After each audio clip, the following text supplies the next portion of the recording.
Well, Ursula Romero, first of all, it's fantastic to have you on the program, and thank you for letting us into this wonderful studio we find ourselves in.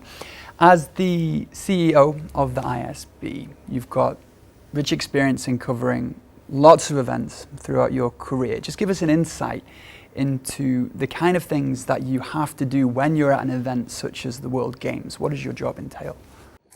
Well, it starts from liaising with the local organizing committee, which usually is the hardest because usually they start from scratch. We always want to make sure that the local organizing committee understands is the show versus TV. So whatever happens in the venue, that also needs to be aligned, and we need to make sure that the sport is shown in the right way. So actually right now this is something that we're dealing with on a day-to-day basis, because especially with all these sports that nobody's really that familiar with, we need to make sure they're aligned.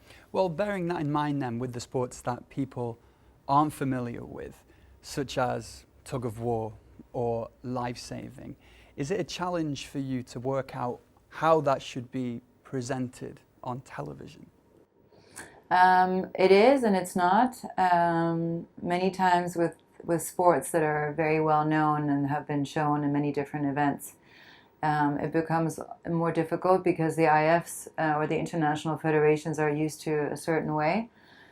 So it actually makes our job in a way easier, because we can come up with new and creative ways to make these new sports be shown on TV.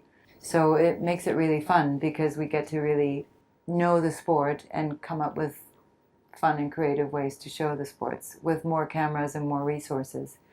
So yeah. Well, those are two sports that people aren't very familiar with, but there is the inclusion of baseball, softball, lacrosse, squash, flag football as well, which are going to be at the next Olympics. So bearing in mind that they are going to receive wider attention at the Games in 2028, as someone in charge of broadcasting, does that make you want to concentrate on those events any more?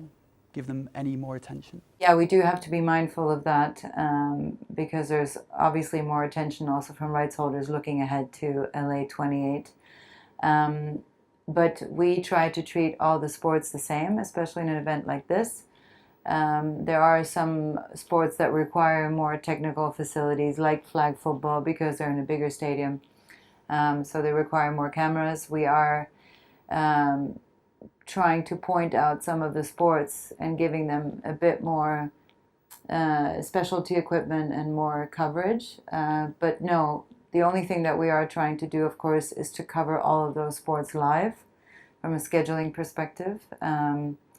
Which perhaps in the previous games that we had in Birmingham, we only covered semifinals and finals. This time around, we are covering everything live. As of today, we have 140 different territories that are going to be watching the World Games in some form or another. Some rights holders are only taking specific sports that are obviously popular in their country. But we do have the new app and OTT, which we're hoping to reach even further, because it is open to everyone, it is free, and it is showing everything live. You are a seasoned veteran when it comes to working in China throughout smaller events and events as big as the Summer and the Winter Olympics. I'm sure you know lots about Chengdu, because it's a growing beacon of sport within China. How has your stay been so far? And what do you think of the sporting culture that this city has?